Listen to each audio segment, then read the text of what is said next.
I'm excited to see so many people here, but I'm particularly excited that you get here early and that you visit so long, and that you see old friends and you talk to comrades and competitors across the market. We're pleased to have you here. I think this is our 15th annual Commercial Real Estate Review. It doesn't seem like it's been going 15 years, at least to me. I want to make some announcements, make you aware of some things, but I have several goals here that I want to communicate to you. I want you to leave here better informed than when you got here. That's my first goal. I want you to leave here better informed than when you got here. 2, I want you to make a new connection to somebody maybe you didn't know before you leave here. And 3, I want you to have fun. I want us to have fun as we go through this information, as we talk about it. You don't get to say a lot, but I get to say something, and I'll appreciate your response to that with applause. So we're going to have a good time today. Before we get started, the salads are on the table. If you would just bow with me so we can return thanks before we get started, I'd be indebted to you for that. If you just bow with me for just a second. Father, we are thankful for your presence with us here today. We're thankful for this time together. We're thankful for the food that's been set before us and the hands that prepared it and how they serve it. Father, we're thankful for the blessings you just pour across our region and into our lives. Father, bless our time together today. Help us to honor you in all that we do. For it's in Christ's name we pray. Amen. Thank you. Welcome to the 15th annual Avison Jung Commercial Real Estate Forecast. We've been doing this a few years. I'm going to say thanks to a couple people. I want to recognize our sponsors, and I want to remind you, we could not make this happen. We could not do this without all of these sponsors you see around the edge and on the wall here. So we're going to talk about those for just a second. Our naming sponsor, we are truly blessed with the town of Chapel Hill and the mayor's office, Mayor Pam Heminger, Dwight Bassett, head of economic development over in Chapel Hill. I had the privilege just a couple of weeks ago of spending a Wednesday with Dwight and Pam, the mayor, excuse me. I don't mean to be disrespectful. And we just became friends. I mean, we've known each other, but we had a great time together riding across that town, just learning what they're doing from top to bottom, east to west, north to south. All that's going on Chapel Hill is remarkable as we drove around just seeing project after project after project. And I'll introduce her a little better later, but I want to say thanks to Dwight as well. Dwight, great job in all that you're doing. Other sponsors, BB&T, now Truist, been a gold sponsor. I can't remember how many years that Gray has supported and his team has supported this program. Bland Landscaping, the same thing. I joke with Kurt back here and Matt because I sold their father their site out on Ava Perry Road when they were in grade school. That's how long I've been around. Solido, been great friends forever. Elliott Davis, we've been partnering with them since the beginning. So John Lunsford and his team been great partners. Fuller Land and Development, Jim Anderson, and all that he does. We've worked together on charity projects, building houses for veterans, sponsoring Operation Coming Home, and become great friends through organizations like this where we get together. Howard's Properties, they have been a sponsor since the very beginning as well.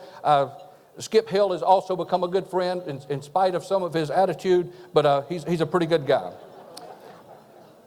Next, Keith Burns, an icon in Durham and now in Raleigh, moving across the market, is a great real estate counsel that I enjoy visiting with regularly. Piedmont Service Group, Keith and his crew keep us comfortable. I got to tell you, they are so attentive to detail. They come in here and they start checking the thermostats in this place to make sure we're going to be comfortable. So thank you to Piedmont. Research Triangle Park, the first year, Scott Leviton and Linda have stepped up to sponsor and partner with us. We're thankful for that. Thank you for being here with us today. Sharpview Capital, that's a transition. It used to be Medical Mutual, who was one of our very first sponsors, has been with us from the very beginning, but Lee Roberts is now the investment arm of Medical Mutual, known as Sharpview Capital, and thank you, Lee, for your support of this program and your team. We greatly appreciate it. The Sunrock Group, Greg is here somewhere. They've been a sponsor for a number of years as well. Great friends of ours.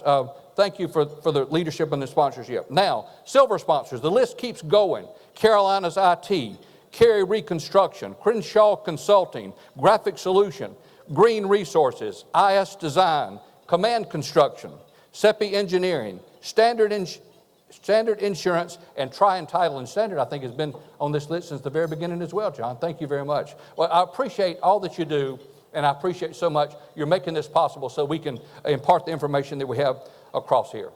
Now, let me introduce to you my new friend. I told her there were some rumors in the market because we've been together so much here lately. But Mayor Pam Heminger, a Vanderbilt graduate from Georgia. But she got here 35 years ago, literally, and hit the ground running. You look at her resume, she has not slowed down. She's been in service of some sort or another with the town or with whatever organization, coaching soccer or Habitat for Humanity or whatever it may be. But she's been mayor since 2015, and she is the Energizer Bunny. She is everywhere at all times making it happen. And I got to tell you, you spend some time with her, you'll understand why she and Dwight make such a good team and her council and what's happening in Chapel Hill. And you go over there and see what's taking place, and we'll talk about some of that in the presentation. But please, I'm going to turn the mic over to you, Mayor, and let you say a few words about Chapel Hill.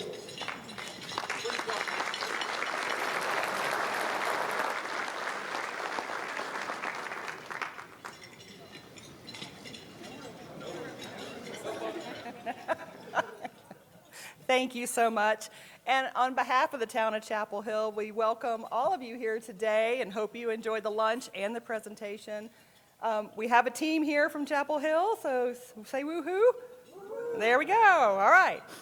We really appreciate all the work that Avison and Jung does to bring this information to us and so that we can all learn together to see what's going on in our region. No one works in isolation in this larger region, and it's important to know where things are going and what's happening.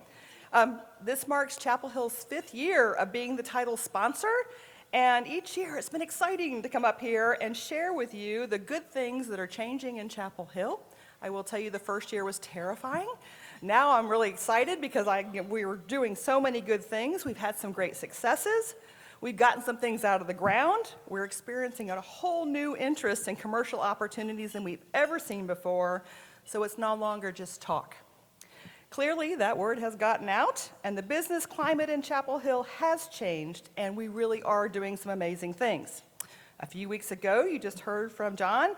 Dwight and I had the chance to take John and Gary Hill and Jack Graham around in Chapel Hill, and I'm going to share some of the things that we showed them besides a great mac and cheese experience. All right. Well, they're really into mac and cheese. Okay. At the corner of 54 and 15501, construction has started on over 100,000 square feet of Class A office space in the Glen, Lennox community. This is a live, work, play community. It's going to have Copenhagenized streets and bicycle paths. It's connected to our town and our fare-free transit. There's a lot going on and a lot of opportunity, and more commercial will be coming out of the ground there as well.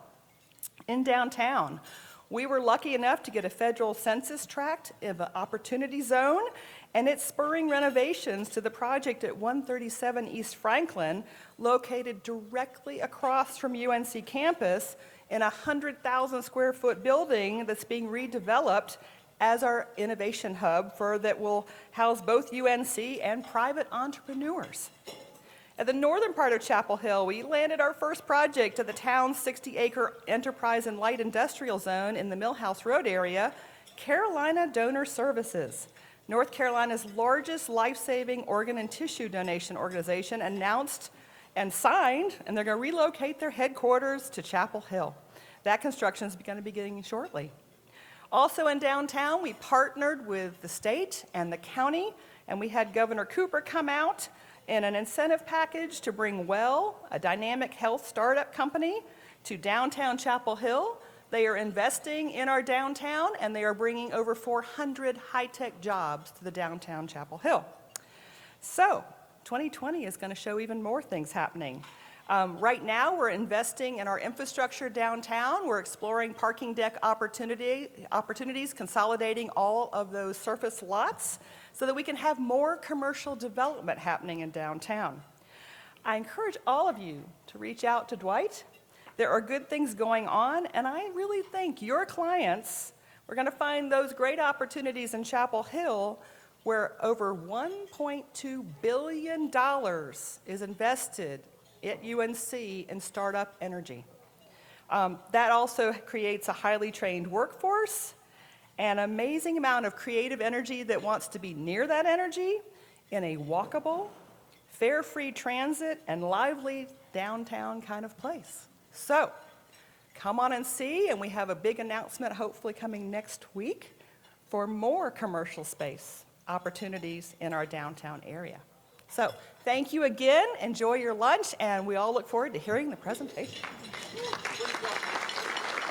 Well, thank you. Thank you. And I don't think I mentioned it in her introduction. She used to coach some basketball. There may be some opportunities. I don't know. Just saying. All right. That's for the Carolina fans. I want to do this now because I don't want to forget it, because I usually get wrapped up in a lot of other things, and I don't want to miss this opportunity to say thank you to the incredible AY team that puts all this together. You know my partner, Elizabeth Gates. She's been my partner now 21 years. She reminds me daily that we've been working together that long. It could not happen without her, with Emily Bostic that works with her as well, her research team, with Stacy Farmer, Michaela Murphy, the whole team. I'm going to ask all of the Avison young folks in the room just to stand up for, I think we probably have 60 or so people. If you just stand up for just a second, just be recognized, the Avison young team across, so you know who the Avison young people are.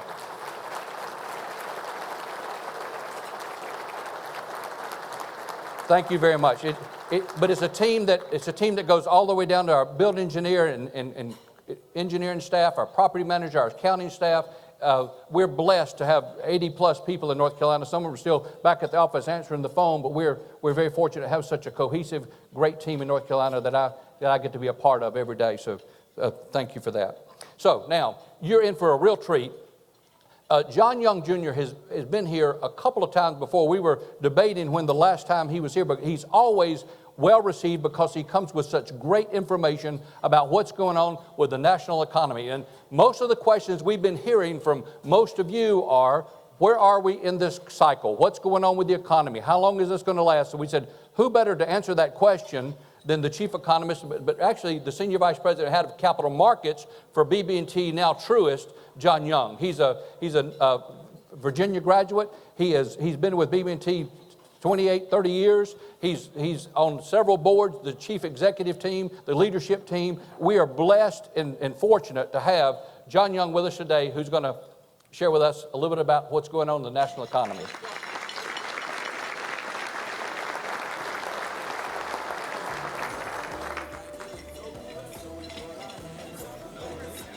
Really good. Well, good afternoon.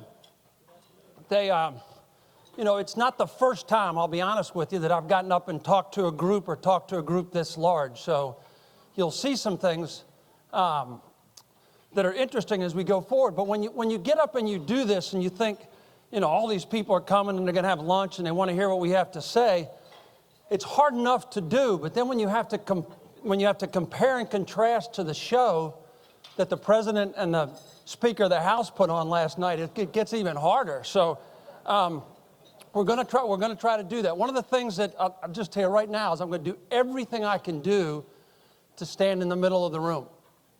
This presentation, as you can see, is called Facts Are Stubborn Things. And when we started putting it together in January and getting the numbers, I said, hey, what we ought to do is we ought to call it The Election is Coming, The Election is Coming. And I thought, nah, we really can't do that, because then half the people in the room are going to clap and half the people in the room aren't going to clap, and you see what's going on. So we'll try to stay in the middle of the room. Now, I'm not exactly sure how I'm going to do this when I came in here and I looked at the stage, because at some point I'm going to turn around and look at the slides, even though they're right there. And when I do that, it would not be the first time that I ever fell off the stage. So I may go down here and do this. So if you wonder what happened to the speaker's down there, so I can talk to the slides a little bit if I disappear on you. So we're going to talk about the U.S. economy, and facts are stubborn things. And as we go through this today, I want you to focus on this facts. What is the message? If you watched the whole thing last night, President Trump said some things. President Trump said some things that were true. President Trump said some things that were, I don't know, maybe not true, And depending on what you watched afterwards, okay, you got a little, Fox said it was great, and MSN, you know what I'm telling you. But if we can try to focus on facts today, there will be some opinions, and I try to do the opinions with quotes, and you'll see that there are quotes up here, but we'll see what we can figure about the U.S. economy. Now, John Adams said, facts are stubborn things, and whatever may be our wishes, our inclinations, or the dictates of our passions, they cannot alter the state of facts and evidence. Meaning what's true is true. What's true is true. And President Trump tried to get it there last night, and he said, I've done a great job with the economy. He said some other things, and I'm going to skip that, but he said, I've done a great job with the economy. But then he kind of said, hey, the guy who was in office before me didn't do a great job with the economy. And if you're going to look at that, you got to kind of say, well, what is the measure? What are we trying to figure out about the economy? What are we trying to accomplish here? And so I started thinking about why can't we get the facts? Why is it so hard to get the facts? And so I went and I looked. Well, we all know the answer. It's fake news, right? Because the president tells us about fake news. So I went and tried to get some of the comments that came out of the White House, and one of them was, nothing can now be believed which is seen in a newspaper. That sounds exactly like something that would come out of the White House, right? Well, that was Thomas Jefferson. The fact that a man is a newspaper reporter is evidence of some flaw in character. That was Lyndon Johnson. I look forward to these confrontations with the press to kind of balance up the nice and pleasant things that come to me as president. That was Jimmy Carter. So as we see, it's not the first time, that a president has said, hey, the press isn't really reporting fairly what I'm doing. I bet if we got the mayor up here, the mayor could tell us, hey, they don't always get it right in Chapel Hill, right? They don't always tell you the truth. But is it just the press? Okay, is that why we can't get the facts? And look at this. In December 2019, they surveyed 79% of voters who identified as Republicans, rated the economy as excellent or good, versus only 33% of identifying Democrats rating the economy as excellent or good. And you would think, in a country with a lot of smart people, we could either sit around and say the economy's good or the economy's not good. Why can't we get there? Why is the economy under President Obama that does this good to some of those people, but then President Trump does it, and they say it's not good? So I kept thinking about this, and I thought to myself, well, maybe it's the times. Maybe it's just the times. There was an article, an ad in the Super Bowl, I think, and it said, times are changing more rapidly today than ever before, and then they went on to whatever their message was. So I thought about, what's happening in the Roaring '20s, a decade of change or an unsettling break from tradition and a headlong rush into modernity. Social equality. The 19th Amendment gave women the right to vote. Stay with me on this. You're going to get where I'm going. Okay? Technology drove change. Automobiles were first mass-produced and telephones became commonplace.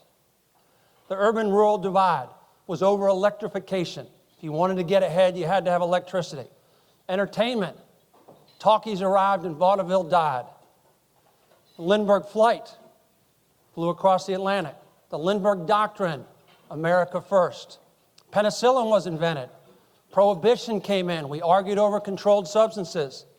The curse of the Bambino, for those of you who are Red Sox fans. And you've seen, right? The Roaring '20s are not 2020, it's 1920. And there was a lot of change back then, and there's a lot of change today. But you look at these issues, and we're still debating these issues. Mark Twain said history does not repeat itself, but it often rhymes. What are we talking about today? Equal rights. Technological and social change. Intoxicants. Legalize marijuana, don't legalize marijuana. Nationalism, populism, globalism. So it's 100 years later and this pace of change is still here. So we look at this thing and we say, is that it? Is that why we can't come down to a measure of what's really going on? Why can't we get this where we want to get it? And I want to give you just one example. And this will be a little bit hard because I don't have a laser pointer. But if you look at this dotted line, this dotted line is where the yield curve was on December 30th, 2013. And think back, we're about 4.5 years from the Great Recession, and we've got a yield curve like this and a yield curve steepening, and we all told ourselves what? That's good. We want the yield curve to start to go up, interest rates to go up, start to steepen, all right, because that tells us that the economy is strong. And then this blue line is a yield curve on December 31st. And we look at it and what is it? It's flat. And long-term rates came down. Fed raised short-term rates, long-term rates came down. And so we can look at that right there, and we can say to ourselves as educated people, when was the economy better? Well, most of us from studying Econ 201 or 202 or wherever we learned about yield curves in Econ, money and banking maybe, okay, we'd tell ourselves that the black line, that was a better economy. That's what the yield curve would tell us. But is that true? Or is there something else going on out there which is changing the way we look at things? And when this yield curve flattened, and we all remember back to October when the yield curve actually inverted, and when the yield curve inverted, what did they tell us? We're going into a recession. World has ended, it's all over. We're going into a recession. Well, we didn't go into a recession. The numbers are still pretty good. Numbers have gotten squeezed a little bit with the trade wars and a couple other things, but the numbers are pretty good, and we'll go through that. So again, I throw this up so as you start to think about this, you think about what do the facts tell us. We haven't even agreed yet on which facts we're trying to get to, and then we get there and we don't know what's going on. The other interesting thing that we've obviously seen about the yield curve from December 31st till today is what's happened. Rates have come down, okay? As soon as the virus hit in China, rates came down. Well, does that really tell us something about the underlying strength of the U.S. economy, or is that just a short-term phenomenon? Well, we'll see as we go. So let's look at yields across, because this is to try to explain a little bit what happened with the yield curve. Let's look at yields across the world. And so if we go back to January of 19, you can see there, this is the 10-year, the yield on the 10-year. And the yield on the 10-year was just below 3%. And every expert said yields are going to go up from here. And the Fed had signaled they were going to continue to raise interest rates, right? And President Trump was beating on the chairman of the Fed and saying, hey, you know, we can't have the highest interest rates in the world. You're hurting our economy. But they said, no, our economy's strong, and we're going to do this. And everybody kind of nodded their head and said, okay, that's what's going to happen. And pretty much immediately we started doing what? Cutting short-term rates, and the yield curve came down. And we got to this thing again about we're going into a recession. But look at what's happening in the rest of the world, especially these two to the right, Japan and Germany, if you can see that. Japan and Germany have negative yields. So if you live in Japan and Germany and you give the bank $1 million and you go back and get it a year later, they give you less than $1 million. And so we were competing with negative interest rates. And have we ever seen this?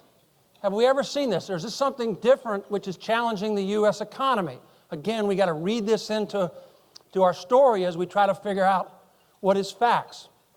And John Kenneth Galbraith said the function of economic forecasting is to make astrology look respectable. Now, I know that you came here today and we're going to talk about what's going to happen in 2020, but it's hard unless we can figure out what's going on with the facts right here and what we're going to see. The other thing that we hear, right, is these low interest rates that we have right now. This is a phenomenon that we've never seen. You hear it all the time. People say, we've never had interest rates like that. Well, what that really means is most of you sitting in this room have never had interest rates like that, because most of you sitting in this room, the average person in this room was born in 1962. I have no idea, but something like that. So you lived through this phenomenon right here, okay, from about 1960, okay, up to the Jimmy Carter years when interest rates were much higher.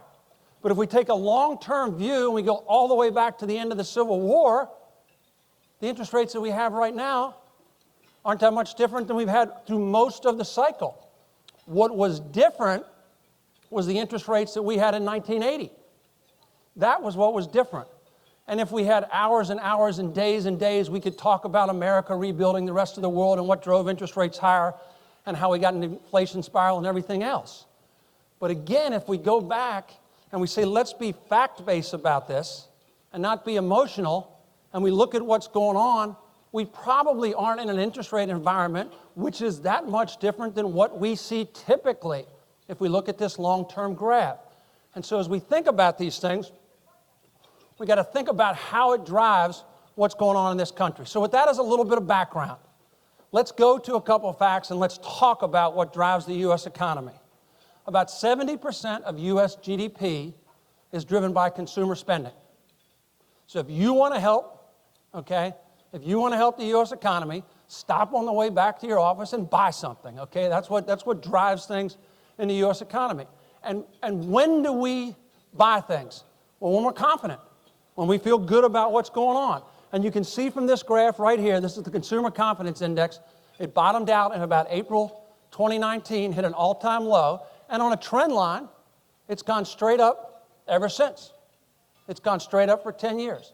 So it went straight up for most of the time President Obama was president. And then depending on which way you lead, when President Trump came in, people say, oh my gosh, it's going to be great, or it's going to be... Well, it kept going up. It kept going up. So the consumer continues to feel more and more confident about what is going on. As the consumer does that, the consumer spends more money. And this is a little bit hard to see, and I know people sitting in the back. It was interesting to me when I walked in the room that there were all these chairs at the tables in the back, leaning when I got here at 11:30, none of them in the front, but that's just a separate point. But if you look at this right here, consumer spending in 2009, it bottomed out, and it's gone up ever since. And so whether the economy grows 2 or 2.5 or 3%, this is why right here. And we continue to see that consumer spending has grown 4% a year since 2000. So if we go all the way back to that, and you say, is that a good fact to base the U.S. economy on? Most people would say yes. That's what we're shooting for. We want consumer spending to grow, and then the trend line, okay, this yellow line on GDP, because a little bit more in GDP than consumer spending, you can see it follows along. Why does that happen? We talked about GDP is driven by consumption, job growth. 160 million jobs in America today. The ADP report came out on jobs today, really good, really good. We got a bigger problem finding people to take jobs right now than we do creating jobs. So we've seen that. 160 million jobs. Consumer confidence, the highest since 2000. Wage growth is kicked back in.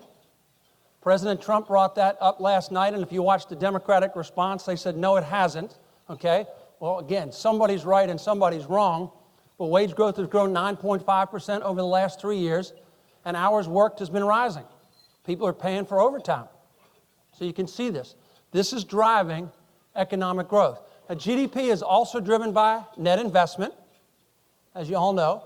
Net investment was very slow during the Obama administration.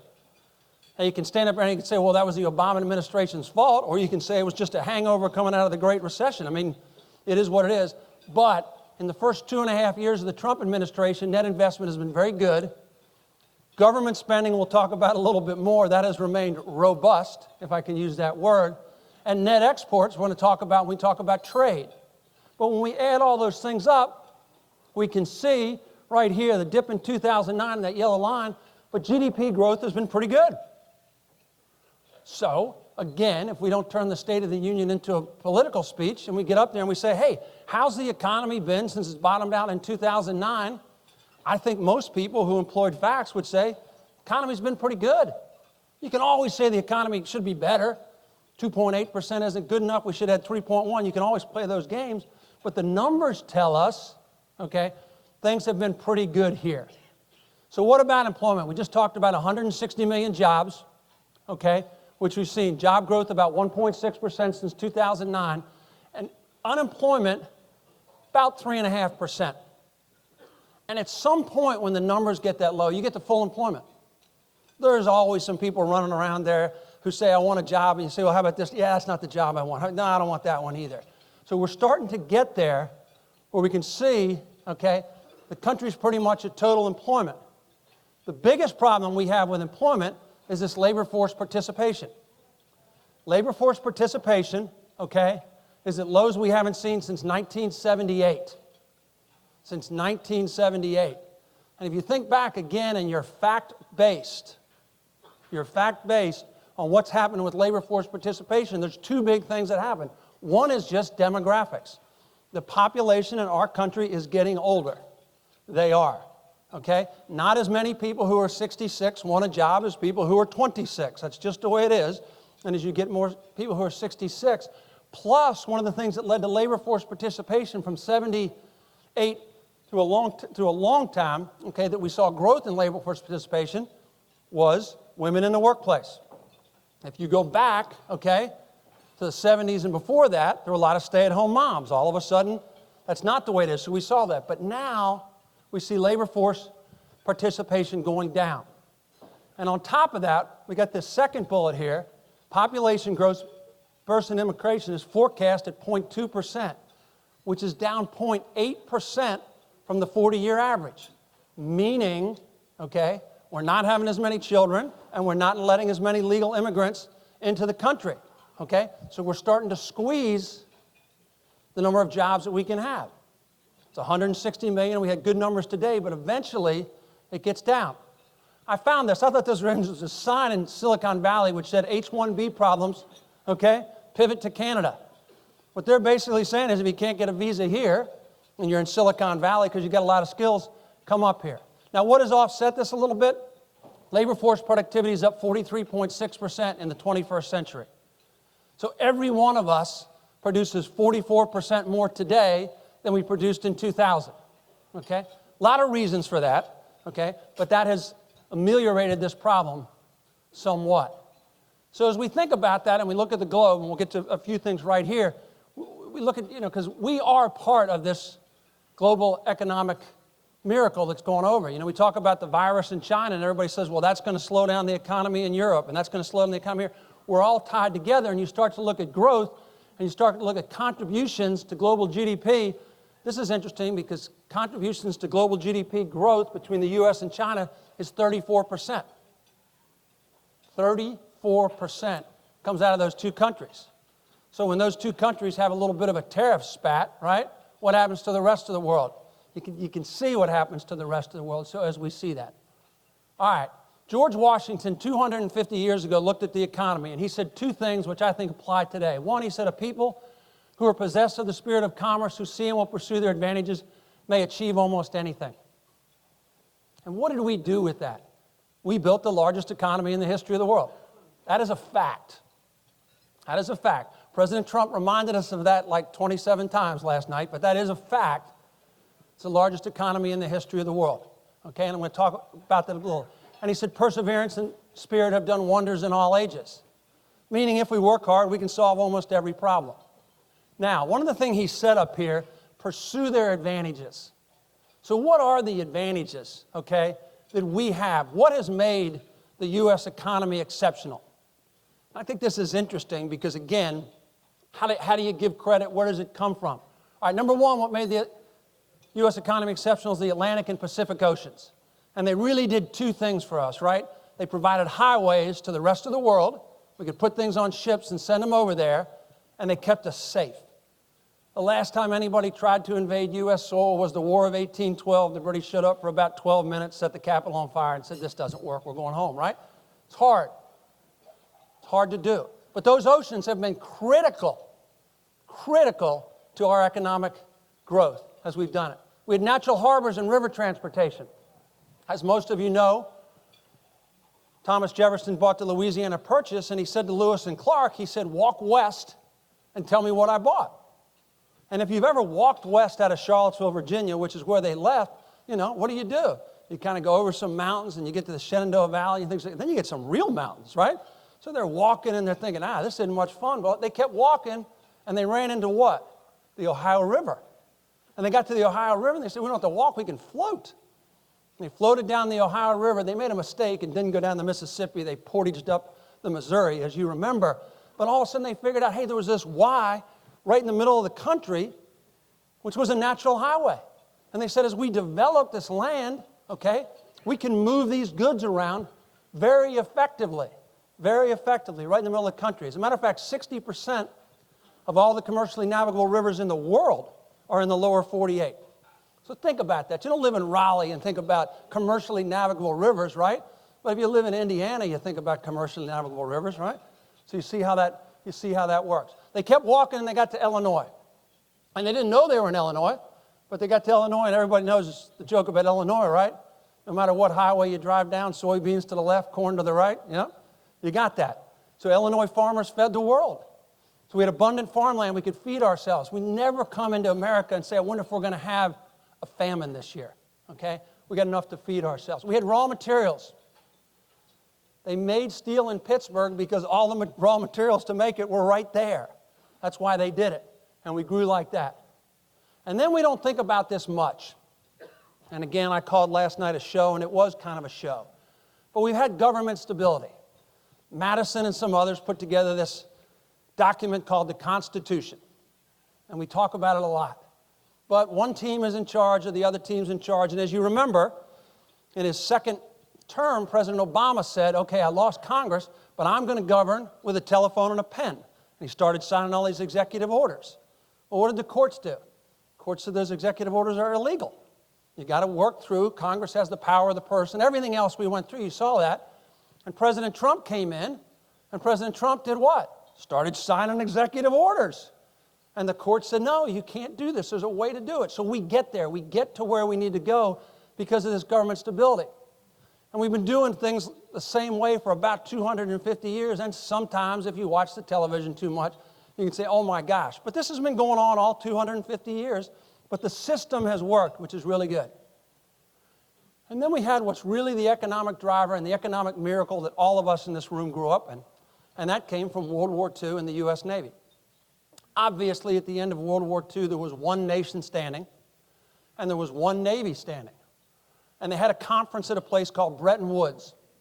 And at Bretton Woods, President Roosevelt was coming to the end of his life, but President Roosevelt at Bretton Woods said, what we're going to do is we are going to use the United States Navy to guarantee freedom of the seas because we want to rebuild the rest of the world, including our enemies.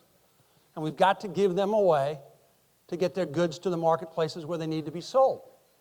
And the rest of the world was shocked because all through history, who ran the world? People with the biggest navy, right? The British Empire was the British Empire because of British Navy. Before that, it was the Spanish Empire. Before that, it was the Dutch Empire. And they said, why are you going to do this? And President Roosevelt said, because we need to rebuild the rest of the world. Second thing that came out of the war, okay, is we said, we, the U.S., are going to lead this charge to rebuild the rest of the world. And most of us think that, they think about the Marshall Plan, the Truman Doctrine, et cetera, and how we rebuilt Japan and how we rebuilt Europe. But we did that, and we drove economic growth in this country, which is the economic growth that most of us grew up in and continues even today. Also, at the end of the war, we put in place transportation infrastructure. And for most of us, that's the Eisenhower Highway Bill, okay, the interstate bill. And so if you don't, everybody drives on our roads and they go, 40 between here and Raleigh, we got to fix this. If you don't like our roads, go anywhere else in the world and drive on theirs, okay? But we did this.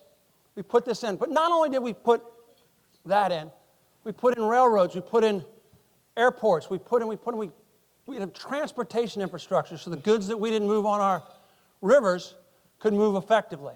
We created educational opportunities. And again, most of us think of those as the GI Bill.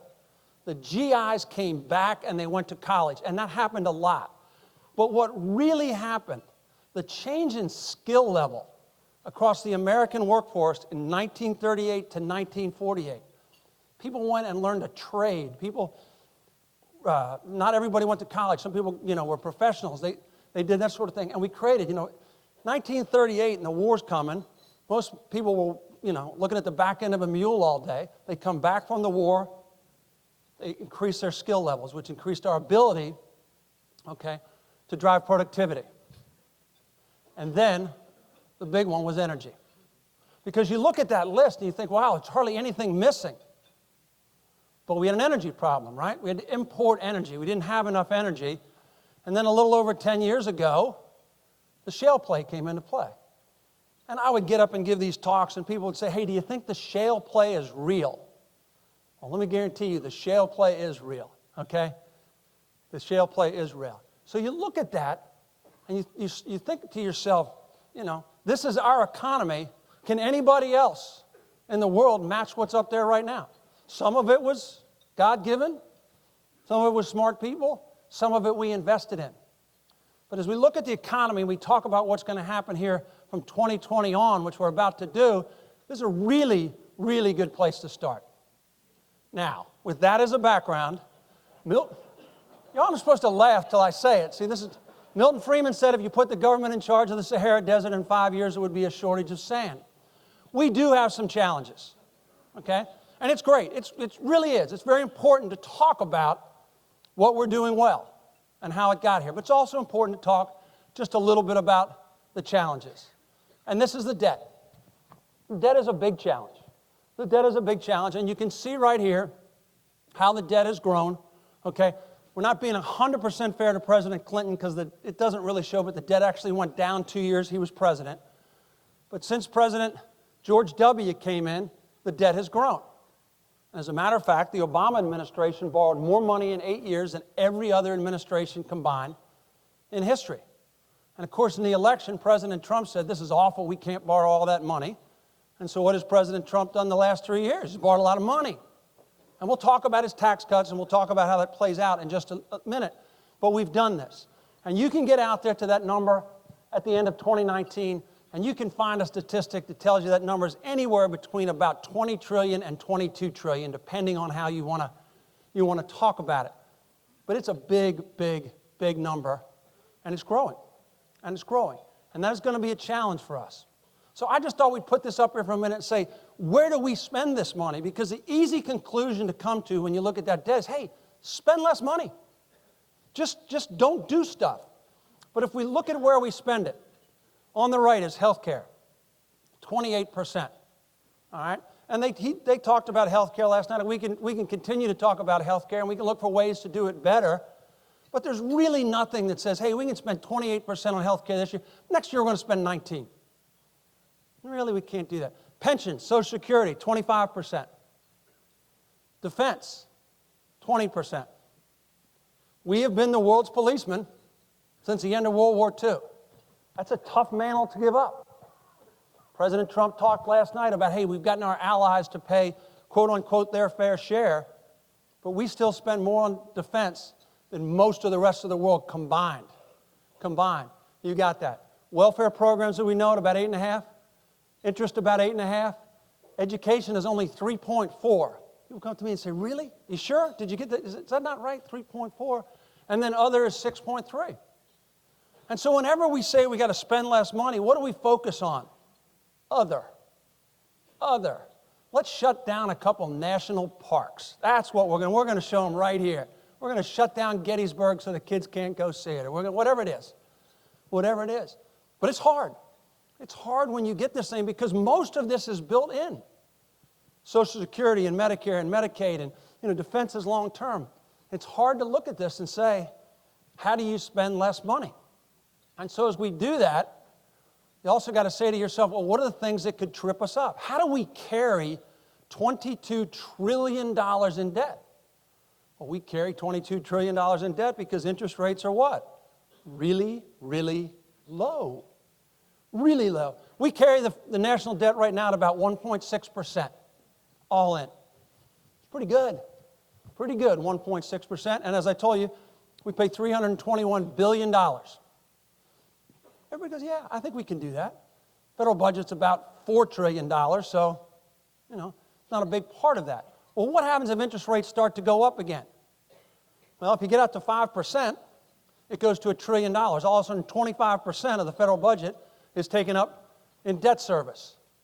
So when President Trump said to Chairman Powell, you need to get interest rates down, this is exactly what he's talking about. I want to pay less on this debt.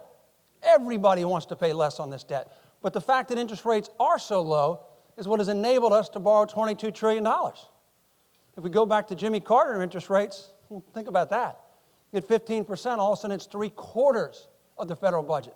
This is a challenge, and this is something we're going to have to figure out as we go forward. This is a great way of looking at it. This is total U.S. government outlays as a percent of GDP. And if you can see this, there's a trend line that runs through this all the way back to President Truman in 1951, and we spend about 20% of GDP at the federal level. We do. So if we spend 20% of GDP at the federal level, and I told you consumer spending is 70%, we're up to 90% of the U.S. economy. And you can see here, and I don't have a laser pointer because they told me there's 5 screens. You can't point to all of them at the same time. But you can see over here this great jump with President Obama that was the stimulus, right? And we had the stimulus, and the economy started to grow. And as the economy started to grow, spending as a percent of GDP came down. And we're a little bit above the trend line over there, okay? But not too bad if you're going to look at this on a long-term basis. This blue line right here, this trend line, which runs about 17%, this is revenue as a percent of GDP. So all the way back to 1950, okay, we've been bringing in revenue about a little over 17, and we've been spending a little bit below 20. So we've been running borrowings of 2.6%. All the way back to 1950. And there may be somebody in the room who remembers the economy in 1948, but I doubt it, but you get that. And so most of us look at that and they say, hey, it's worked for the last almost 70 years. Why can't it continue to work? And why did this work? Why did this work? How were we able to go out and continue to borrow 2.6% of GDP every year? Because the economy grew faster than 2.6%, right? That's what created the trend lines. I don't know how to go backwards. There you go. That's what created those trend lines. Sometimes we were above, sometimes we were there. But as the economy grew, all right, so spending could grow also. Spending could grow also. All right, from 1950 to 2005, the average deficit was $75 billion. The 2006 to 2019 average deficit was $756 billion. The deficits are growing. Are the deficits growing because the politicians aren't paying attention, or are the deficits growing because we've made long-term commitments that we haven't funded? Social Security, Medicare, Medicaid, et cetera, et cetera. So you've got to think about that when you go back to that chart again. Since the end of World War II, federal tax revenue has grown 15% faster than national income, meaning taxes are higher. Federal spending has grown 50% faster. Okay? That goes on forever. That creates a problem. You've got to keep that in the back of your mind, and that's factual as we go through. Now, again, you can spin the facts any way you want. You can say, hey, if we can grow the economy 6% a year, we can grow the deficit 3% a year and we're okay. And the answer is probably yes.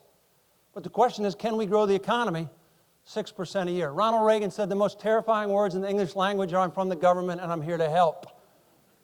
So let's just talk about a few programs. And this is interesting, tax policy, because we're starting to get some numbers on tax policy. And President Trump cut taxes for what reason? That's a loaded question. I shouldn't. Let me just tell you why President Trump cut taxes. He cut taxes because he said, if I cut taxes, same thing will happen to the economy that happened when Ronald Reagan cut taxes. We'll get above average growth rates. That's the goal. You can shake your head and say, no, but that is the goal. Whether it happens or not, we'll see. But so you cut taxes and you say that's going to ignite economic growth and all this is going to work. But what actually happened when he cut taxes? Number one, he cut corporate tax rates, and he cut U.S. tax rates to where we're globally competitive. Do you remember something in the Obama administration called tax inversion? A U.S. company would merge with a foreign company who just happened to be headquartered in Shannon, Ireland, and they would move their headquarters to Shannon, Ireland to save taxes. Well, we cut the corporate tax rate, and tax inversion for the most part has stopped. We don't see that. Somebody may want to relocate to Sao Paulo or something for other reasons, but we don't see it happen for tax reasons. So we can kind of look at what happened in the corporate tax rates, and we can say, at least on this basis, okay, it made sense what we did. But how about individual tax rates? And these numbers are coming in, and they'll continue to come in. But the top 0.1% of individual taxpayers pay 20% of federal income taxes. The top 1% pay 43.6%. So if this table right here represents the top 1%ers, and they decide they're going to get up, go out there, get on a plane, and fly to Montevideo, okay, because they're tired of paying these taxes, what happens to the rest of us? We got to figure out how to come up with 44%. And my guess is none of you are going to raise your hand and say, hey, take more from me. So this is what we have. This is just a fact of what it is. And what is this problem at its very root? That is a risk management problem. You look at your customer base, and you get 44% of all your revenues from one customer. You go, that's trouble. What happens if something happens to that customer? What happens? It's great why Amazon is still paying, but what if Amazon doesn't pay anymore? All right, what happens there? So we got to be thinking about taxpayer flight. I'm going to show you some statistics in just a minute that I think will open your eyes, because a lot of people say, nobody's going to leave the U.S. because of taxes. Well, we'll see about that. So we got to ask ourselves, what they did on an individual basis, did we make this problem worse? And this is not talking about income disparity. That's another topic for another day. This is just talking about where taxes come from. Because sometimes people get irrational about this. In the latest fiscal year, Wall Street paid 7% of all New York City taxes. And I used Wall Street because I could get the number. Not quite $7 billion, but close. Who needs who more? Do the Wall Street firms need to be on Wall Street, or does New York City need them to be there so they can pay all these taxes so they can do all the other stuff that they have to do? Think about that. That becomes something when you think about tax policy. Now, the individual tax rates are paying out, and we're seeing it drive some individual behavior, and these numbers are pretty interesting. In 2018, $5.6 billion in adjusted gross income left the state of Illinois. What does Illinois have? High taxes and a big-time pension problem, right? They promised things to workers in Illinois that they didn't fund, so now I said we got to raise taxes. So what are people who live in Illinois doing? You'll see. $8 billion in adjusted gross income left California. What does California have? Really high taxes. 9.8 in adjusted gross income left New York.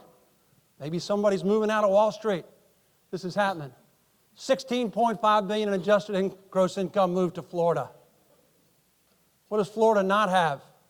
State taxes. Okay? Doesn't work for everybody. And they do have sunshine in Florida, and you can come up with other reasons. But you look at this and you say, well, there is some taxpayer flight going on. People are leaving high tax states, moving to low tax states. Over the past decade, 3.5 million Americans have relocated from high tax states. And almost all the high tax states, the problem is unfunded pensions. Almost all of them, if you look at that. 31% unfunded municipal pensions to low tax states. 2.2 million have left New York and California. 2.2 million have moved to Texas and Florida. Everybody's heard about the moving truck study, right? They trace moving trucks. They leave California full. They go to Texas. They would go back to California empty. It's real. It's real. People are saying, okay, I'm not going to pay these taxes, so we'll start to see flight. Winston Churchill said, for a nation to try and tax itself into prosperity is like someone standing in a bucket and trying to lift themselves up by the handle. When you get behind and you say, we're just going to raise taxes and you're going to pay them, this tells us it's not happening. So we've got to think about this both on the state and the federal level, because it'll come to pass. Trade policy, I'm not going to spend too much time on trade because we're inundated with it every day. But there's a couple numbers that are pretty interesting. In 2019, the U.S. trade deficit was $780 billion, $779. $320 billion was with China. The next largest were with Mexico, Japan, and Germany. Okay? Well, we just signed the USMCA. So whatever we wanted out of Mexico, let's just say we got. We're working through what's going on with China, and we're working on what's going on with Germany, or Europe in total. But when we look at this, the real question is, how did we get there? How did we get to the fact that we have a $320 billion deficit with China? What happened? And I can't go back, I don't have the skills to go all the way back to that chart that showed us the interest rates. But interest rates in 1980, what did we have in 1980? Jimmy Carter, we had an inflation problem in this country, right? We really did. We had a big-time inflation problem. The labor force was squeezed, wages were going up, prices were going up like crazy. And somebody looked over there and somebody said, hey, it costs $99.99 to make this clicker in the US of A. Somebody flew over to China and said, what will you make the clicker for? And they said, $535. So we started making clickers in China. And somebody said, well, we can make clickers over there cheaper. Why don't we make ties over there cheaper? They went over and made ties in China, and they made socks in China. They made, right? And what did we import from China? Deflation. We needed it. We needed to import deflation. We brought deflation in Inflation went down, rates came down. We said, this is great. This is great. And if the Chinese would have just kept making what we wanted and not charging us very much, it would have been okay. But then the Chinese said, hey, we want to know the technology behind this clicker. If you don't do that, we're not going to make it. So we gave them some intellectual property, right? Started to become a problem. All of a sudden, the Chinese knew how to invent another clicker, and they said, well, the Americans can't make this clicker, so we'll just charge $99.99 for this clicker. So you got there. But we set most of this up. These other nations, if you really think about it, what were we trying to do after the war with Japan and Germany? Grow their economies, right? We were happy to buy things from them. We had to get them back on their feet. Mexico, stabilize the regime. Things get better. You know, you can throw Canada in there, we're balanced, but we try to do things. But China was really the wild card in this whole thing as we thought about that was going on. And you go back to FDR, and you go back to what we were trying to accomplish. Forrestal said the only way in which a durable peace can be created is by worldwide restoration of economic activity and international trade. And think about that just for a second. Think about every one of you in this room likes to drink French red wine, right? Everybody likes to drink French red wine. So we import it.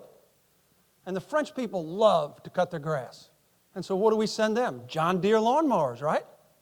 So we send lawnmowers, they send French wine. We're buddies. Works out because there's trade. We're making what we want to make, they're making what they want to make. You know? We're sending airplanes to Japan, they're sending us transistor radios, on and on. You see what they were trying to accomplish here, what we were trying to do. So the Journal had a quote that I thought was great. The real significance of the revised trade agreement with Canada and Mexico is what comes next. The U.S. should follow this template with its Asia-Pacific trading partners to revive the dream of building a new rules-based trading bloc to counter China. The key word in there is rules-based. Let the Chinese make what they want. Let the Americans make what they want. Let the Germans make what they want. But get this thing balanced. So we know this intellectual property thing. And you do that, this will get under control. George Will said some calamities, the 29 stock market crash, Pearl Harbor, 9/11 have come like summer lightning. As bolts from the blue. The looming crisis of America's Ponzi entitlement structure is different. Driven by the demographics of an aging population, its causes, timing, and scope are known. You always got to throw in a George Will quote because he just writes so well. It's just fun to say. Okay, but let's talk a little bit about U.S. government programs. The Social Security, come on, okay, was created under FDR. But I went back further that just to look at the demographics so we can see what's going on. In 1900, there were 10 people under 18 for every one over 65. We just talked about that, right? Population's aging. We're seeing that happening. Today, that number is 1.6, and it'll go under 1 in 2042. So I don't know who the youngest person in the room is, but whoever the youngest person in the room is, you got to work really hard because John Linderman wants you to continue to pay Social Security so he can get it when he retires, right? And he left. I don't know where he went. He just got up and left. Didn't like the presentation, all right? So you see that. But this is a way we're running this thing as the population has aged, right? We got less people putting in. Social Security utilized the trust fund in 2018 to pay benefits. The trust fund's projected to run out of money in 2035. That is M-A-T-H math. That's not me lighting the room on fire. That's not anything else. That's not a Republican issue. That's not a Democratic issue. 2035 runs out of money. And so whatever gets paid in 2036, they can pay out to the recipients. But the law says right now, unless they change it, they can't get money from any other source. They can only get it from OASDI, as it says on your paycheck. So, if you're getting ready to retire, and in 2036 you're counting on that payment, it's going to run out in October, July. I don't know when it's going to run out, but it's math. And so we got to look at this thing, and we got to say, what are we going to do? You can tax people who are working more. You can say you can't get the money till later. You can reduce the benefits, but it's math. It's math. It's not even really that tough math. But we're kind of sitting here going, yeah, 2035 is a long way away. Guess what? It's not a long way away. It's coming in a hurry. Absent a change in the program, it's a math problem. Healthcare.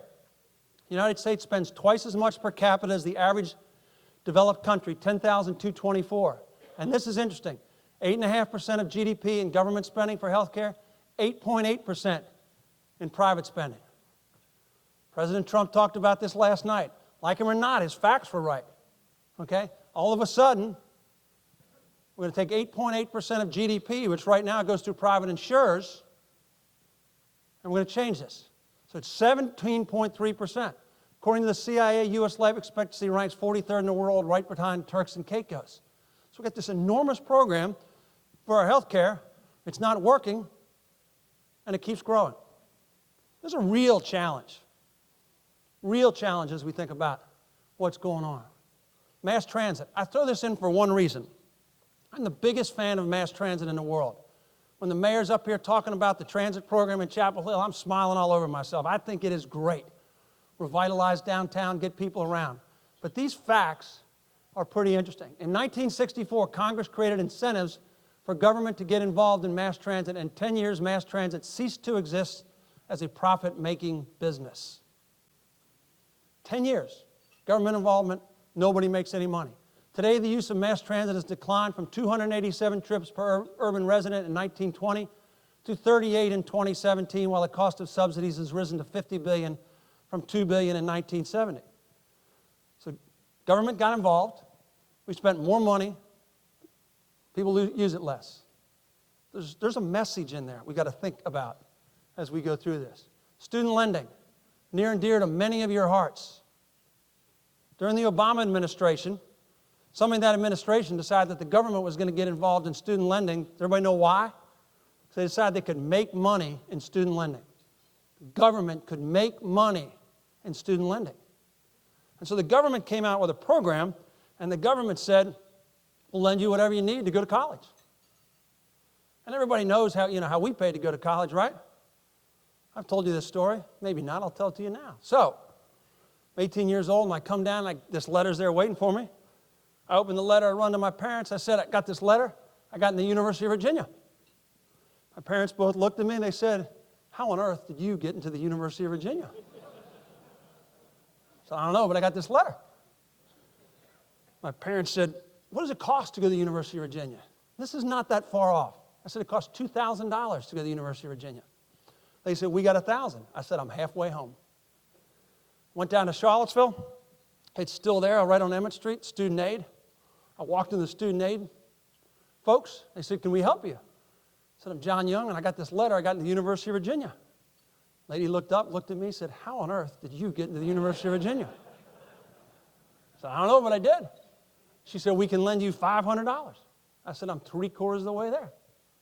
I walked down the next hall, I took a left. Walked in there. I said, I'm John Jung, and I got into the University of Virginia. Guy said, how on earth did you get in the University of Virginia? Don't laugh, that time gets old, but walked in there. I said, I got $1,500, I need $2,000. He said, you want to wash dishes or ref intramurals? I really didn't know how much it rained in Charlottesville. I said, I'm going to ref intramurals. But that's how we went to college, right? Got jobs and we paid. But the U.S. government decided about 12 years ago, well, Johnny shouldn't have to work while he was in college, And so they said, we'll give you whatever you want to go to college. As soon as they did that, what did our friends at Duke do? They raised tuition. As soon as they raised tuition, GW raised tuition. As soon as GW raised tuition, Princeton raised tuition. And we thought, well, it's never going to happen at UNC. Yeah, they raised tuition too, didn't they? So the cost of college went like this when inflation was like this. We all know that. And so today, past 2 decades, tuition and fees are up 168% at private universities and 243% at public universities. 243% is what they're up. So those of you who are young, when I sit there and say it was $2,000 to go to UVA in 1976, it was, You see that. There's currently $1.5 trillion in student debt with a 10.7% default rate. 10.7%. We created this program, and what we've created, is $175 billion in defaulted loans. And we've changed behavior. I met my wife in college. Told her the other day, I said, dear, our first date was 40 years ago. She looked at me, she said, you're getting old. Didn't say a word about her. She said, you're getting old. But we met in college, We graduated, got married, bought our first house, went through the whole thing.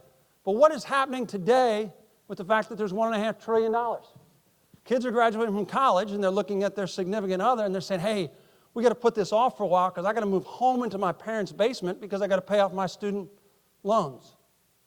Now, I don't know much, but I know if I'd have said to Connie, I'm moving home into my parents' basement and I'll get back to you when I get this student loan, I'm not thinking the 40 years wouldn't have worked out, okay? You see how this, but it also changed things because we got out and bought a home and bought a car, and so it changed the way the economy worked. And we're seeing some of this, but if you don't get your first home until you're 35 versus 25, you can do the math and you see how it works out as a result of government. Majority of borrowers who left school owing over $50,000 had failed to repay any of the debt after 4 years. So we're starting to get this what? I'm so deep in debt I can't possibly get out. I can't possibly get out, so I'm not even going to try. I'm not even going to try. We got to solve this. But if you solved it and you said, hey, we're going to go back to where we'll only lend half to go to college, and you said to all these colleges and universities, in order for people to afford it, we got to cut. You think it'd really be easy at Chapel Hill or UVA or Duke to cut? You put these programs and you have unlimited funding and you get a cost curve that goes like that. Measure the return on investment for higher education. A lot of students today are doing what? They're saying, hey, college isn't for me. I can't get the money back. It's really cool if you get into Princeton. But if you get into Princeton and you want to major in music and you graduate in Princeton with a $250,000 student loan and you can play that instrument. But unless you end up, somewhere, if you end up teaching music somewhere, it's hard to amortize $250,000. So people are starting to change the way they think. All right, a couple thoughts. We'll get to a conclusion here and get you all out of here. As we think about the election and we think about what's going on, and I promised you that I'd stay in the middle of the room, but I'm allowed to go with quotes a little bit. Adam Smith from The Wealth of Nations said, every man, as long as he does not violate the laws of justice, is left perfectly free to pursue his own interest in his own way and to bring both his industry and capital into competition with those of any other man. And he wrote this in the 1750s, so women weren't part of it, as you can see when you read this thing. But what is he saying to us? We need more capitalism, not less. Doesn't mean there can't be roles. We need more capitalism, not less. Winston Churchill said the inherent vice of capitalism is the unequal sharing of blessings. We talk about that a lot. The inherent virtue of socialism is the equal sharing of miseries. Margaret Thatcher said the problem with socialism is you eventually run out of other people's money. And again, I'm trying to stay as apolitical as possible. But the Brits tried this. Brits tried a lot of the things we're talking about, okay? Just get people to pick up a book and read what happened at the end of World War II. This one you'll like. Mayor de Blasio from New York said there's plenty of money in this city, it's just in the wrong hands. What does that tell you, okay? And Bobby Jindal from Louisiana said the problem isn't market dynamics, but the increased government intervention in the economy that discourages competition. Capitalism and competition, what drove the largest economy in the history of the world. All right, this is really hard to see, but people always ask about what does the economy tell us about the election? And if you remember, when Bill Clinton ran, there was a sign both times in his campaign headquarters that said, it's the economy, stupid, right there. That's what he said. That's what matters. And so we went back and we tracked, and I know you can't see this, disposable income growth, unemployment rate change, S&P 500 performance, average consumer confidence, GDP growth. Just those 5 things right there. And you go over here and you see when President Eisenhower ran for re-election, okay, they weren't all there when President Eisenhower ran, but 2 out of 3 were green. President Eisenhower got re-elected. Then along came Lyndon Johnson running for his second term. 4 of the 4 that were available were green. What happened? He got re-elected. Richard Nixon, 5 out of 5. He got re-elected. President Ford, 2 out of 5. He didn't get re-elected. President Carter, 1 out of 5. He didn't get re-elected. President Reagan, 5 out of 5. He didn't get re-elected. George H.W., 0 for 5. He didn't get re-elected. Bill Clinton, 5 out of 5. He got re-elected. President Obama, 4 out of 5. He got re-elected. Right now with President Trump, it's 5 out of 5. I am not up here to tell you who to vote for. I'm not here. But people say to me, what does the economy tell us about the re-election chances? And if it's true, it's the economy, people vote with their pocketbook. President Trump said yesterday, he said that the bottom quartile in the last 3 years, their net worth has grown 43% faster than the top quartile. That's what he said. And I'm not sure that 43% is the exact right number. He takes a little bit of poetic license now and again. But all the studies tell us that is true. The economic miracle has gotten to the bottom quartile, and their net worth is starting to grow. Now, you still don't want to be in the bottom quartile. It's a tough place to be. But this increased employment is working its way through the system, and it's starting to work. And so if you get those people and they say, hey, I'm better off now than I was 4 years ago, 8 years ago, 12 years ago, that's where voter sympathy comes from. So just take that for what it's worth when somebody asks, is the economy going to affect the election? This is the same thing. This is real disposable income growth because it looks like that's the one that really drives behavior. Am I better off? It's great if the S&P 500 is up 24%, but if I don't own any stocks, it doesn't do me any good. But if my paycheck used to be $375 a week, and now it's $425 a week. That's $50 that I didn't have before. That's how people tend to vote, as you can see there. All right, big conclusion. George Santayana said those who refuse to learn from history are doomed to repeat it. The U.S. consumer balance sheet, all of us put together, consists of $130.2 trillion in assets and $16.4 trillion in liabilities, which is most of our mortgages. That is 63% higher than it was in 2007 before the crisis. So again, Mr. and Mrs. Average, Miss and Mr. Average out there, you're 63% better off on a net worth basis than you were before the crisis. And you've got $115 trillion worth of net worth. Think about that. I just told you the government owing $22 trillion is a problem. It is a problem. But it's not like there's not assets out there to pay for it. Household debt service ratio is the lowest level in 40 years, 9.7%. Some of that is because of low interest rates. Some of that is because in 2007, if we got a little money in our pocket, what did we do?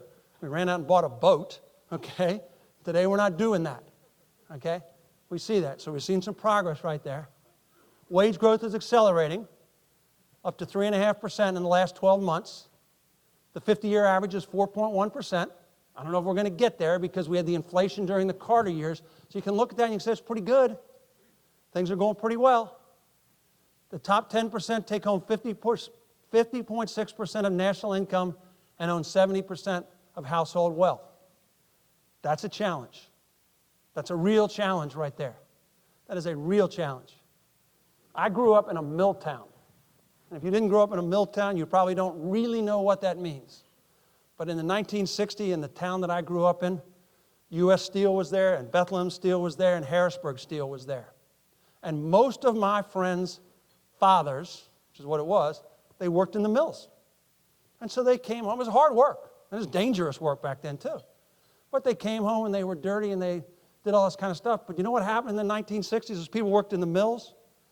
They made more money than the people who were the engineers and the school teachers and the doctors and the lawyers, okay?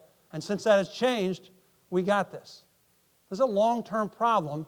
How do you get the middle class back in the game, okay? And we just talked about we're making progress with the lower quartile, but you see that. That's a challenge. 2019 federal spending was $4.4 trillion. The deficit was $897 million, which is 20% of spending. It grew at 4% in 2019 over, and the economy grew at 2.2%. That can't happen long term. We've got to get that worked out. We've got to get the deficit below the growth rate. We've got to do that.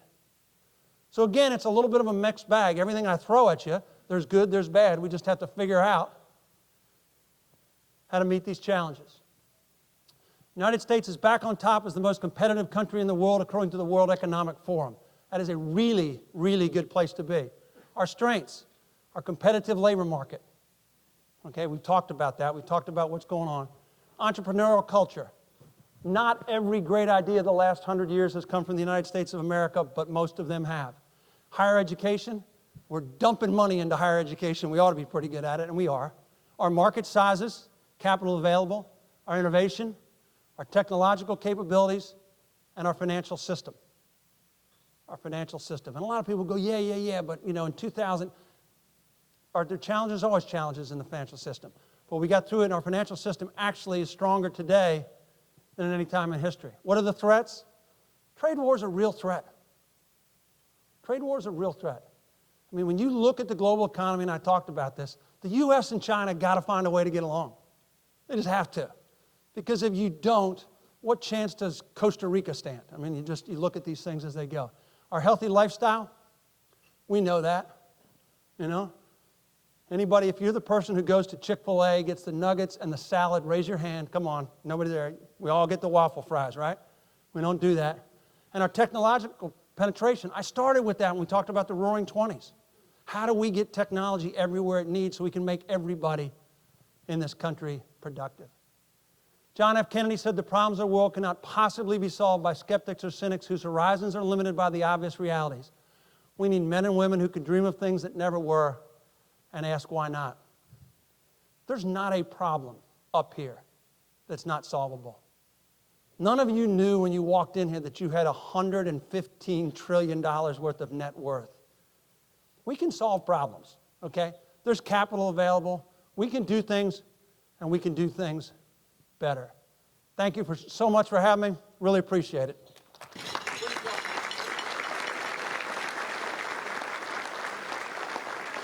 Imagine that coming out of the University of Virginia. Amazing. Now, John, you don't know this, but I've been a fan of Lewis and Clark. They've been my heroes since I was 10 years old. It's what started in the Roanoke River Valley there. Meriwether Lewis living for 2 years in the White House along with Thomas Jefferson. When he left there, they said he was the most educated man in America because Thomas Jefferson privately tutored him for 2 years. Right there, just two, because Thomas Jefferson's wife had passed away and there were no children there. So interesting history. Thank you for all that you brought to us, and thank you for bringing that perspective. I want to do one more thing, other group that I want to thank before we move on here, and that's all the elected officials. If I know there's some mayors here, there's some town council members here, there's some county commissioners here. If you would just stand and let us just give you a round of applause, I would greatly appreciate it. If you would just stand for just a second, let's give them a round of applause. Thank you for being here. Thank you for your service.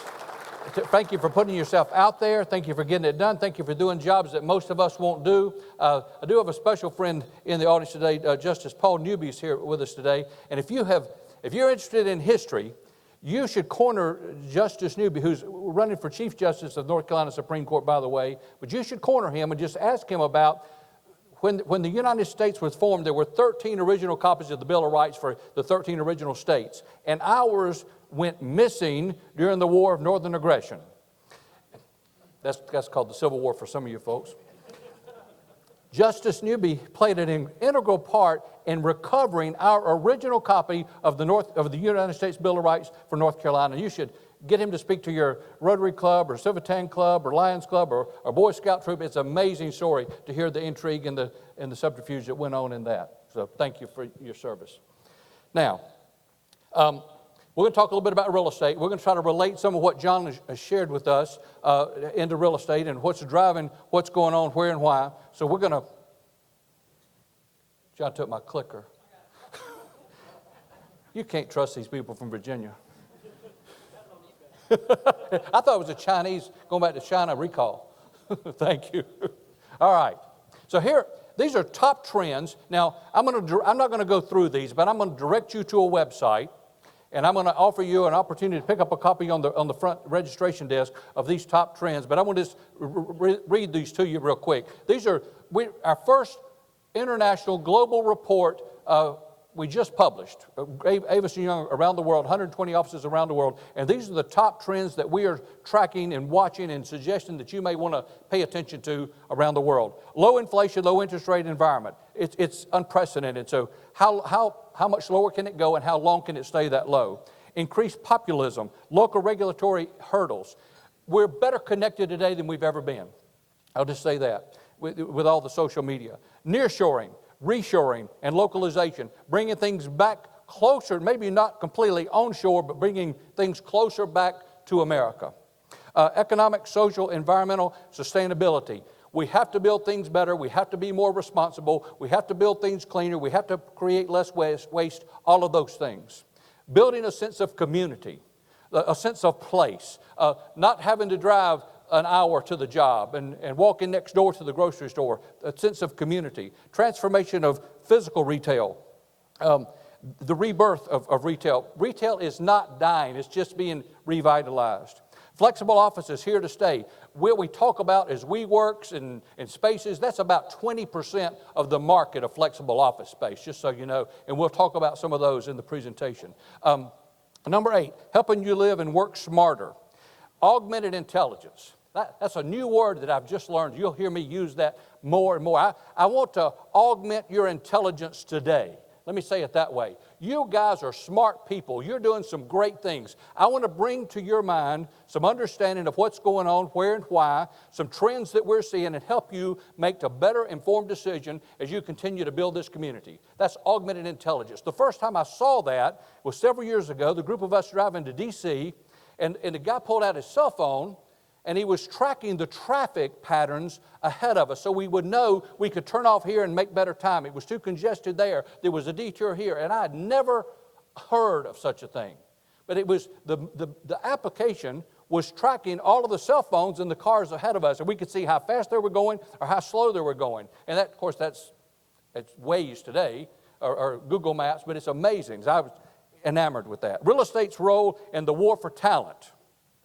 We're not just paying more money to get people to come to work. We're creating a better sense of place, a more exciting work environment, a more attractive work environment, a more fun work environment. The heavy lifting, logistical challenges of e-commerce, getting the product as you buy it on eBay or wherever, or Amazon or whatever, and it shows up at the distribution point or your groceries or whatever, getting it that last mile to your door. That's the heavy lifting, and that's a challenge. Policy changes surrounding cannabis. We're seeing that ripple through the market at different states around the country and coming to a state near you soon, I'm sure. But there's some challenges and there's some opportunity in that. So that's all I'll say about the top trends that we're tracking. So there's a copy of that out front, and you can get go to this website, avisonyoung.com, and get the forecast. And I ask if you're tweeting or whatever else you're doing, there's a hashtag here as well. So let me try to slow down and tell you what I'm trying to augment your intelligence with. Fundamentals, local fundamentals, except for the U.S. population here. The U.S. has grown 8% in the last decade. The U.S. population has grown 8%. We've grown 21%. Median household income for the United States, we're $11,000 better right here in this. Now, I want to stop and say also, I'm talking about the Raleigh-Durham area. We have 2 MSAs here, the Chapel Hill Durham MSA and the Raleigh-Cary MSA. There's a movement afoot, and you can support that, if you will, to blend those two back together. They separated us 20 years ago for some whatever reason, but we really track and count and live as one large region. And so that would be helpful to a lot of us if we could push that back together. But we're tracking the region. The population, percent of population with a bachelor's degree. You folks are fairly well educated. Half of you are anyway.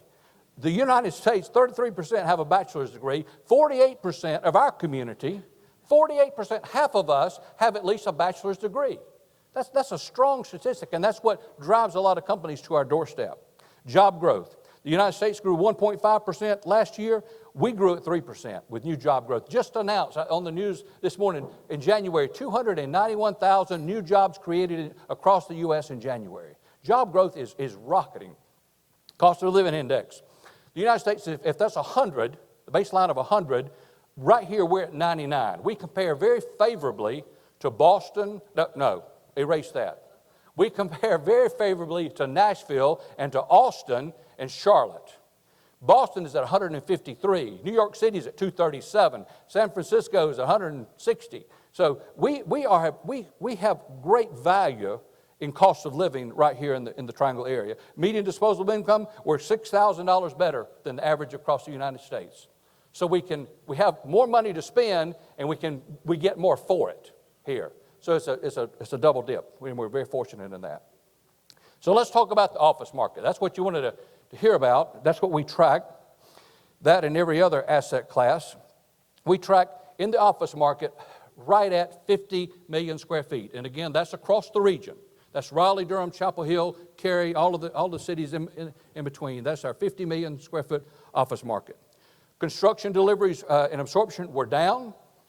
Little movement in the vacancy despite new supply. We brought new product online, but the vacancy rate held steady because we were absorbing that space. Some moderation in rent growth, but not so much. We were up again, and we'll talk about that. Soaring TI cost, a significant challenge for landlords and tenants. So let me stop right there. That's a challenge because buildings are costing more, so tenants have given up on concessions. They're signing longer leases. They're agreeing to higher rents in order to get a $50 or $60 work letter because that's what it's costing to build out the office today. Even if you're building open office, it's going to cost you $50 to $60 a foot to build that out. So tenants have reset their expectations, and they're agreeing to the higher rents, and they're signing 7 and 10-year terms instead of 3 and 5, and they're not even asking about the free rent because it's not an option. Landlords are not participating. Office space increasingly viewed as a recruiting tool. All of us are trying to find the best and brightest talent. And so we're not just paying more for that, we're trying to create an environment where where these bright, exciting young minds want to come to work, and space is a part of that. And it's costing more. Creative office space is expanding to the suburbs. That's not a surprise. We all knew that when the millennials finally grew up, they would realize that walking the dog and trying to play with a child in an apartment building might be better outside of downtown. And so they like creative office. Most of it is downtown, but you'll see in this presentation, it's migrating to the suburbs along with the workforce. So, creative office comes to the suburbs. This is the old Morrisville Triangle Outlet Mall. I was joking with Glen Kistler, and I think Ken Crockett is here as well. The three of us worked on this project 30 years ago. Doubled a metal building to 250,000 square feet, and it's been languishing for 30 years. I was laughing with Glen about trying to level the floors in there 30 years ago because it was basically a pre-engineered Butler building that we sold to a group out of Maryland, and they doubled it in size and made a bigger mess out of what was already a mess. And so now it's going to be called the Stitch. And so, Glenn, good luck in making it look like that. All right, creative office. This is a Sam's Club, 134,000-foot Sam's Club over in Marshville. It's going to be creative office space coming to the suburbs. Here's another one. This is a great story here with the Dominion Realty and Andy Andrews. The old, I almost said Helmut Ford, Crossroads Ford over in Cary on Walnut Street, 134,000 square feet. They've moved out to Apex to US 64, and look what Andy's doing with this beautiful rendering and new creative office space on Walnut Street in Cary. So, absorption is down 45%. That's because, we've talked about this every year, we didn't have a lot of space to lease. We only delivered 1,200,000 square feet, and so, but we absorbed 916,000 of that pretty quickly, and so the completions were down 40%. 2.7 million square feet are underway right now. 35% of that's already spoken for. So 1 million of that 2.7 is already off the market. And so we're only building I told you we're a 50 million square foot market. We're only building right now, in this boom time, we're only building 5.4% of the market right now. Typically, we'd be delivering 8% or 10%. During the dot-com situation, we were delivering 15% of the market, a new space every year. We're only delivering 5.4, and that limits our absorption. That limits when people come to the market and say, hey, where can we lease office space? Where's it going to be? It's a challenge. Fortunately, I think the Council of Raleigh approved the 4th 40-story tower for downtown Raleigh last night. So, all right. Average, all classes, all office classes, average rental rate, asking rate is $26.90. That's up 5% over last year.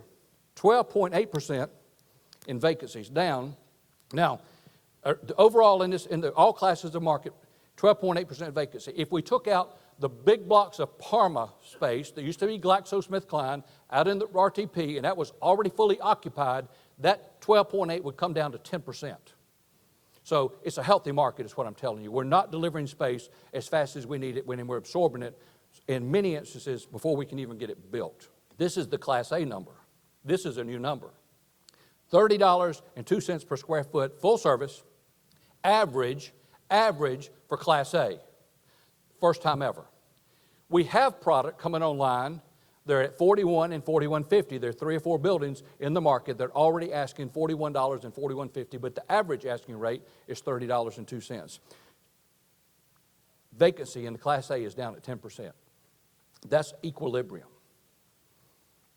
All right, some select lease transactions. You see Advanced Auto Parts on here. Wake County Public School System, they just expanded and renewed to 250,000 square feet. Pendo, Duke University Health System, they're taking some of that Parma space out in RTP. LabCorp taking some of that. Xerox, SolarWinds, getting out of the way so a line can continue to grow, taking the next building at 4540. Microsoft, they took 73,000 square feet, and since that lease was signed, they've announced another 500 new jobs, continuing to grow. So it's an exciting time in the office market. So what's our forecast? Continued landlord favorable conditions. Landlord's going to drive for a while, bottom line. More moderate rent growth. We can't grow at 5 and 7% consistently. That'll slow down, and that's been driven by a limited space and the cost of construction. And we'll talk about that in a little bit. So stronger absorption is driven by increased deliveries. If we deliver more space, we'll have more absorption. Slight increase in vacancy as we deliver more space, not absorbing as fast as we deliver. Flexible office space is here to stay, but not the same rate of expansion as we're seeing right now. There are lots of those going on across the state and across the nation.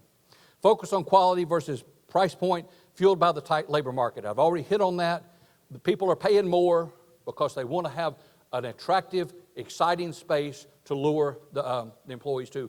And I'll back up and talk about Advanced Auto Parts. It's a Roanoke company, a blue-collar company, coming with their corporate headquarters to Raleigh, North Carolina, going to North Hills. A blue-collar company. Why are they going to the $41 building? Because they're trying to attract those bright young minds to run the technology side of the auto parts business. There's not people there that are selling spark plugs and oil filters. It's a different deal. So, the industrial market. And I talk about this, we've talked about this for several years in a row. We are just not delivering enough industrial space. It's the bottom line. I don't know how to say that any stronger. Construction deliveries and absorption were up. Vacancy, it is a historic low. Not enough space. Robust demand from a broad tenant base. We've tracked that in the past, and we could tell you it's logistics, or it's the housing industry, or it's the tech boom, but it's a broad-based recovery that we're seeing right now. Strong rent growth due to increased speculative construction. And that rent we'll talk about is north of $6 now. The new buildings are $585 to $605. The high land cost driving construction to the edge of the markets. We can't find cost-effective property to build industrial on, so we're going further down US 1, further out US 64, further up US 1, wherever we can go to find those industrial sites to build the big boxes.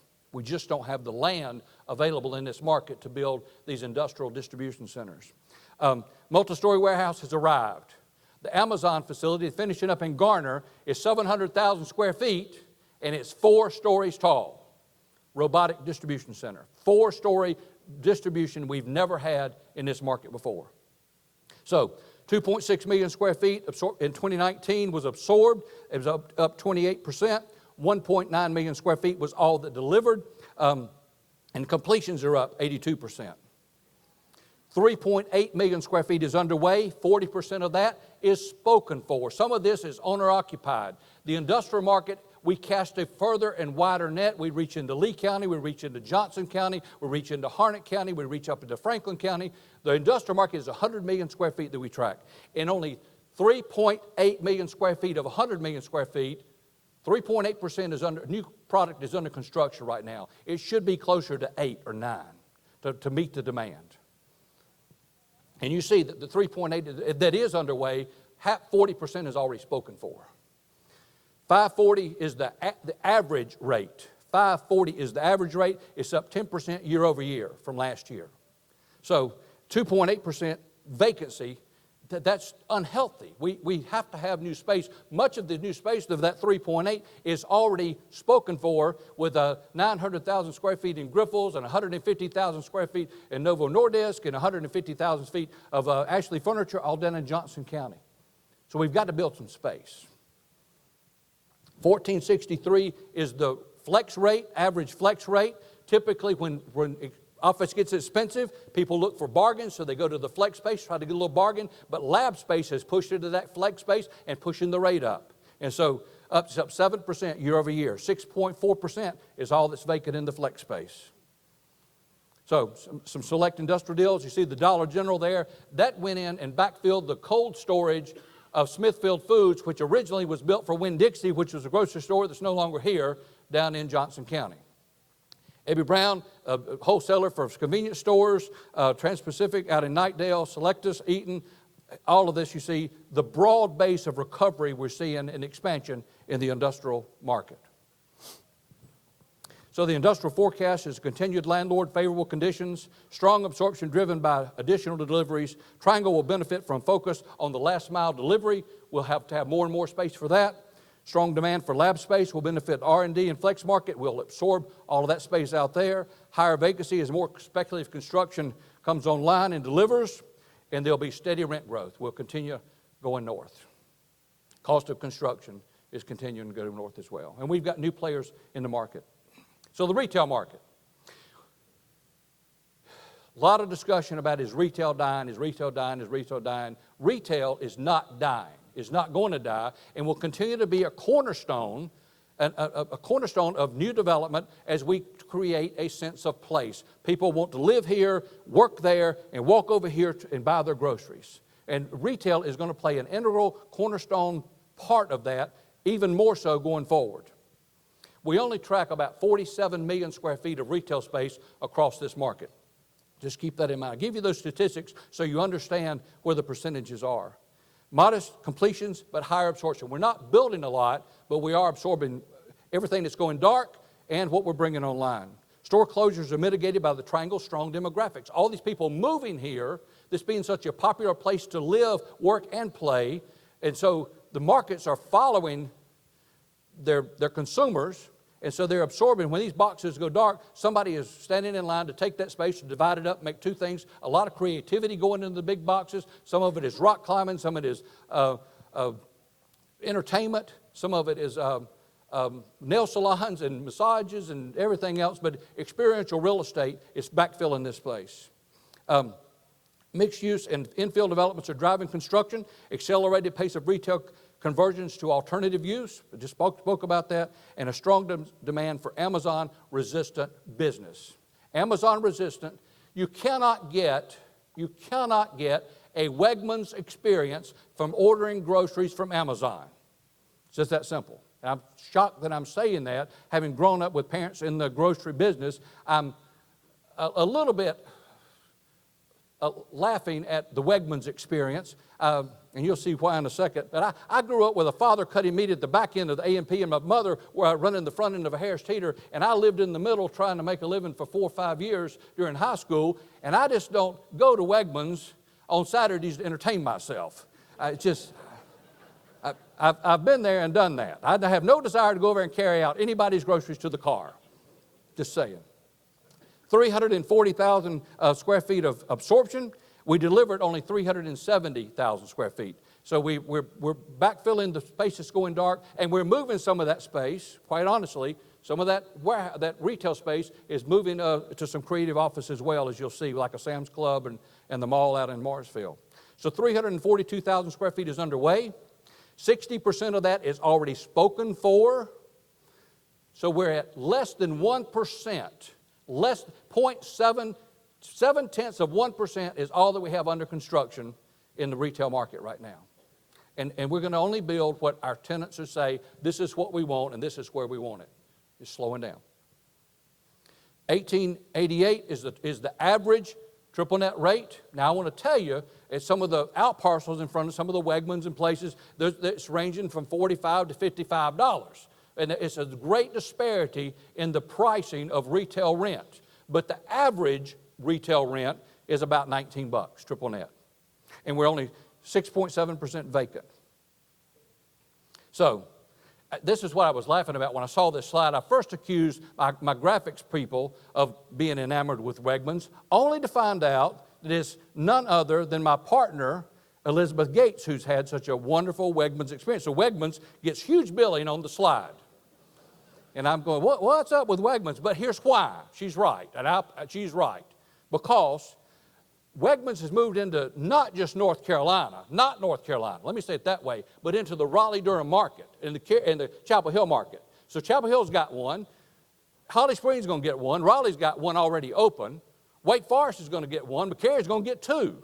So Wegmans, and they're not even going to Charlotte yet, just so you know. It's just happening right here. And, I mean, I'm sorry, but I was not one of the 30,000 people that made it to Wegmans when they opened that day. I was not one of the 3,000 people that waited in line. I've seen the inside of all of the grocery store.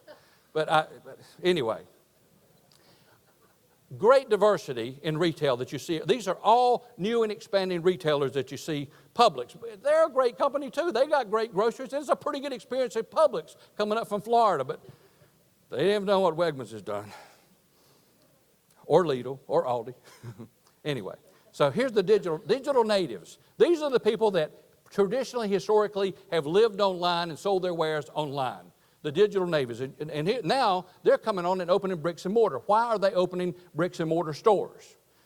Maybe not here yet, but eventually here, but they are across the nation.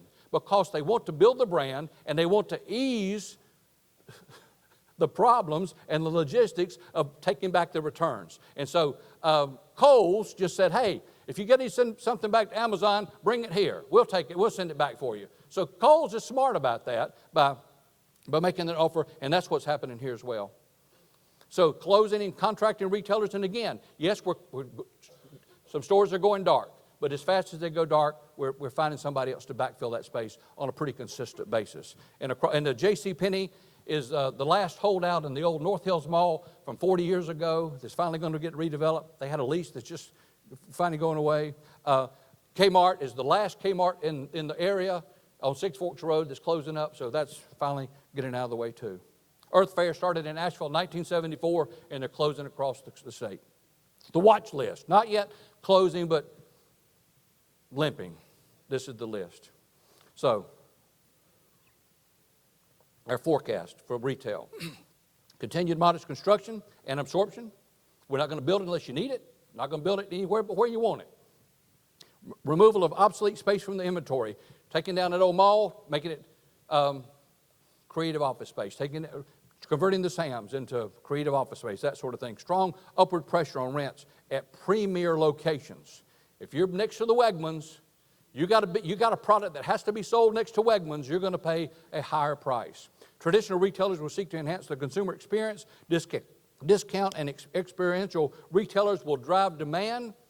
Those are the ones who are Amazon resistant, experiential, that you can have an experience at that store that you cannot find on Amazon. Restaurants are one of those. Retail will become increasingly integrated with office, residential, medical, and even industrial uses. The creation of place, the creation of special place where people want to be. They want to live, work, and play. Multifamily. Whew. Those of you in the multifamily business, God bless you. It is a rocket ship ride. Again, robust population and job growth supported strong rent growth. Lots of people moving here with a tight housing market and a desperate need to have shade and shelter, and they're pouring into the apartments, and they're filling them up as fast as we can build them, and I'll give you the metrics in a second. Occupancy reached an all-time high that we've never achieved before at 95.2% back in the fourth quarter. In the third quarter, we actually bumped up against 96% occupancy across the triangle for apartments. That's after delivering an average 6,000 units a year for the last 9 years and haven't dropped below 94% occupancy with all of that new development. I'm telling you, a lot of people are moving here and can't find or afford the house that they want to buy, and they're pouring into the apartments. And some of them just don't want to own a house. I get that. Lease renewals continue to climb. Tenant demand kept pace with new supply. Second consecutive year of record-setting investment sales volume. $3.2 billion worth of apartments traded hands. Bigger than the 3.1 last year. We'll talk about that when we get to the 3,500 units delivered last year, absorbed last year, 95% occupancy at the end of the fourth quarter. 18 units are under construction. That's only 5% of the inventory, though, of all that we track. It's only 5%, 8,000 units under construction, and we delivered 4,700 units last year and filled them up. 4.5% annual rent growth in the apartments. If you have a 1,000 square foot apartment, you're paying $1,200 a month on average. But that's not the story. That's the average. Oh, back up here. 3.7 annual rent growth, $1.60 per square foot, $1,500 for average rent for a unit because they're mostly smaller than a 1,000 square feet. One city center in downtown Durham. Look at this. 109 units, $3.25. Not the $1.60 I just mentioned, but $3.25 per square foot. Look at the Carolina Square here in Chapel Hill. 246 units, $2.34 per square foot per month. Strong rent. Multifamily forecast. Slight moderation in rent growth and occupancy. Large number of scheduled completions may create somewhat of an imbalance. We may dip down in some occupancy.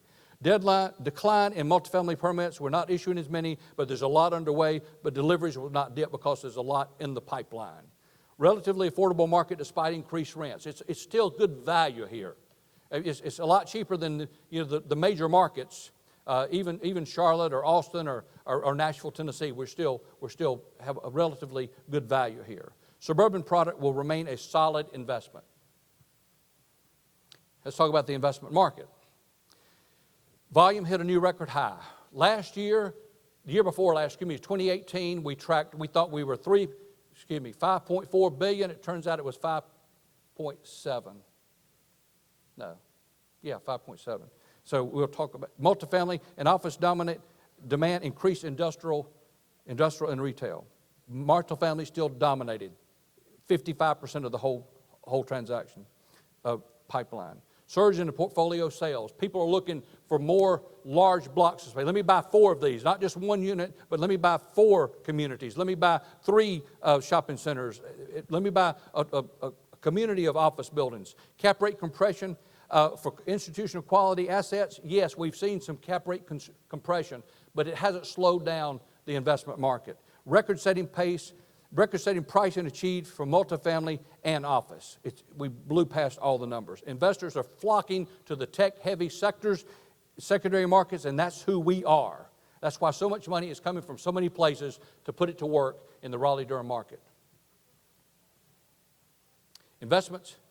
Look at this. We thought last year was a big year at 5.7. We blew past that to 5.9.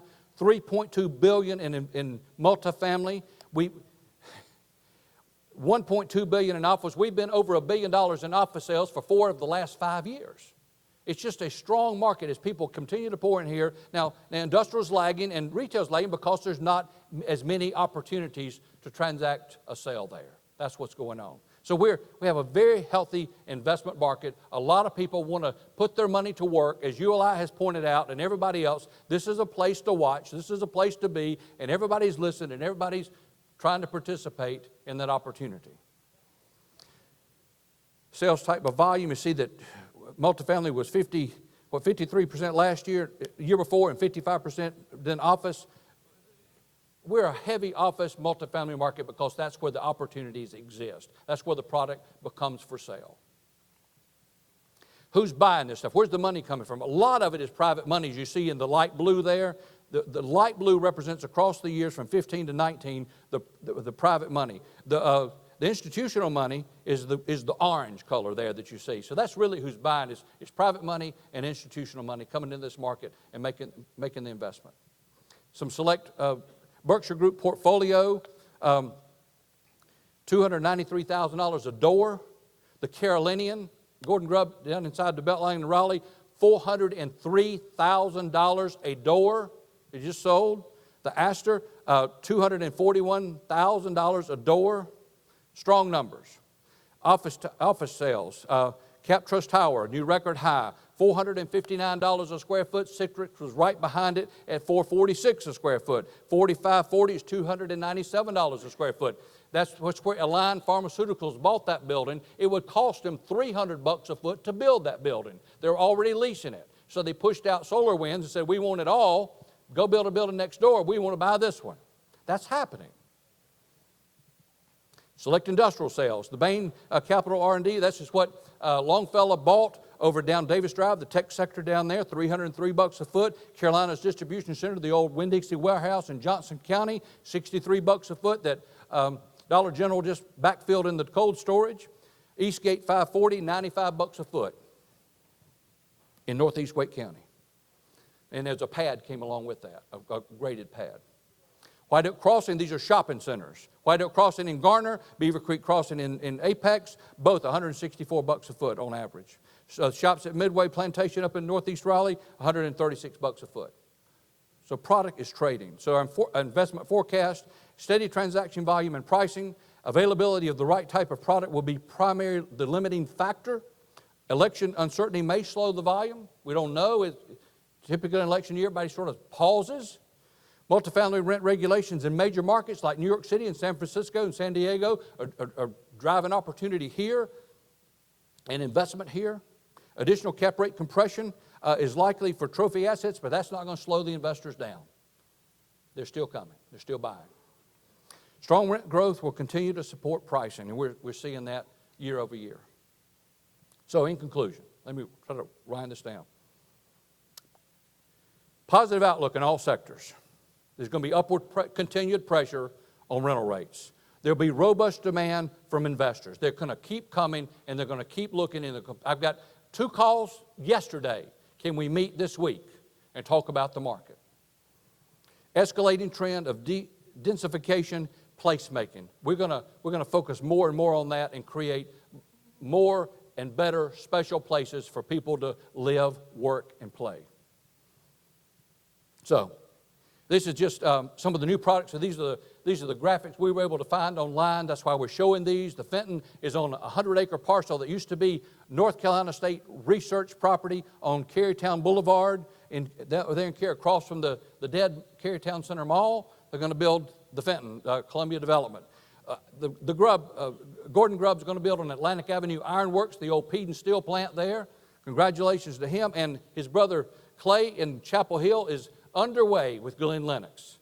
And it's a beautiful, beautiful development. And workforce housing is the first thing to deliver over there.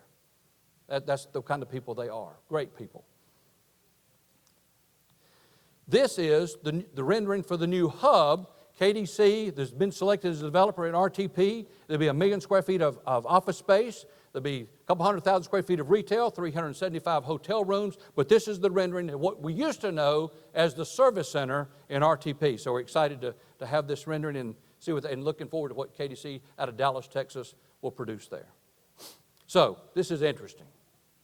People renting a U-Haul saying, we're going to move somewhere. They get to Raleigh-Durham and say, we don't need this anymore. We're going to stay right here. The number one destination for a one-way rental of U-Haul is Raleigh-Durham, North Carolina. Number 12 is Austin, Texas. Number 25, Charlotte, North Carolina. I like saying that because I love being in Charlotte. I grew up just across the river. I never could afford Charlotte, but I grew up in that area, and I like it when we beat Charlotte on a regular basis. But U-Haul is saying people are voting with their money and with their pocketbooks to move to this area. And ULI, the professionals say the same thing, said that we're the number 2 place in the nation to look for real estate opportunity. So the consumer and the professional saying this is where you need to be. How do you argue with that? And the people aren't arguing with it. So I'll drive you again, remind you to go to the 2020 global forecast and look at that. Now, I appreciate your time and attention. I know we've gone a little long today, and I appreciate your patience. But there's something else I want to say to you. This is our fireside chat that we have every year. I like that John Jung talked about the George Washington quote that says, if people work together and work hard enough, what we can accomplish is unlimited. I love that. I didn't know he was going to present that, but thank you, John. That's helpful. All of this real estate we're talking about is built on a foundation. If that foundation fails, I don't care how pretty that building is or what kind of building it is. I don't care if it's a one-story building, it's not going to be a pretty situation. The floors are going to crack, the carpet's going to split, the walls are going to split, the windows are going to crack, the rafters are going to pull apart if the foundation fails. And we have a foundation failure that's going to affect our economy and the future job growth if we don't address it collectively and aggressively enough, and that's education. Now, I'm not an educator. My wife had a teaching degree for music, but I'm not an educator. I've got a daughter-in-law who's a teacher. This is Avison Jung around the world. That's who we are. This is important. 120 offices of us around the world. This is important. I want you to understand this. Wake up and read. Look at these statistics. From grade 1 through 3, we're trying to teach a child to read. A child, grade 1, K through 3, they're trying to learn to read. But from the 4th grade on, they have to have that skill to read, to learn. I want to say that again. K through 3, a child is learning to read. But 4th grade on, they're reading to learn. There's a paradigm shift there. It's important. If you can't learn to read, you can't learn going forward. So you can't grow up to be an engineer. You can't grow up to be a tech support person. You can't even grow up to be a real estate broker if you can't learn to read. And that's a low bar. Look at this, though. Homes in Wake County with less than 100 books, 67%. Homes in Wake County that are served now by the Wake Up and Read program. This is a grassroots organization that's trying to help kids learn to read because 4/5, let me back up, 4/5 across the United States, 4/5 of minority students across the United States cannot read at grade level. I'll say that again. 4/5, 80% of those in the 4th grade in the minority population across the United States cannot read at 4th grade level. That's a foundational failure, folks. Now, I got this YMCA slide up here because the YMCA is joining. This is the only regional organization. Wake County is doing all they can do as hard as they can do. They'll go out, Betty Parker goes out and her team and finds 10 new school sites, and the legislature changes the law for class sizes, and that absorption is erased overnight. They're fighting fire with the growth that we're having, going as hard as they can go. It takes all of us and all of our effort and all of our creativity and all of our passion to address this foundational failure in education. We can't just blame the teachers and say the teachers aren't doing their job. We're pushing all of the social problems into the classroom. Kids are showing up hungry and sick, no direction, no discipline, no parent at home, nobody helping them with homework, nobody holding them accountable, and it's the teacher's issue. And oh, by the way, you don't get any more money. It's our issue. We have to hire social people to deal with social issues to help stand beside the teachers. So a teacher cannot teach a hungry or frightened or fearful child. It's not possible. If you guys were acting out in here, there'd be bedlam, pandemonium. If you were hungry, if I hadn't fed you beforehand, there'd be a revolt going on right now. It's the same thing in the classroom when we're feeding them all breakfast and we're feeding them all lunch and we send them home with backpack buddies because the society is struggling. If we can't inspire a child to read, we can't inspire that child. I grew up in one of those households. My father struggled with reading. He was afraid of books. He ridiculed me for bringing a book home. I read it under the cover with a flashlight. Lewis and Clark became my heroes when I was 10 years old because of where they went and what they did, what they accomplished. You should read that story. Stephen D. Ambrose, it's an incredible story. Let me prove it to you. Let me prove to you how powerful a book is. Everybody in here has read a book that has said, wow, I can't wait to see this movie. Wow, this is a great book. I can't wait to go see this on the big screen. And every time you've been to the big screen after reading the book, expecting to be dazzled and wowed, you are disappointed. Because God has created such a mind, a theater of the mind in our heads that the cinema cannot compete or compare. It cannot motivate you and inspire you like your own mind can if you can just read the book. It's a powerful thing. The YMCA is engaged in it. Wake County, Wake Up and Read is engaged in it. I'm asking you to get engaged with it too. I'm telling you, it's a foundational failure if we don't address helping kids to be successful in learning to read so they can move through the school system and become an active, contributing, responsible member of society. And we can do this. George Washington said it. Father of our country. Thank you, John. Thank you for being here. Thank you for your attention. Thank you for your patience with you. I appreciate your support, and I appreciate the fact that you're going to get up and go to work and help the school system and help teachers do their jobs and teach kids to read. God bless you all.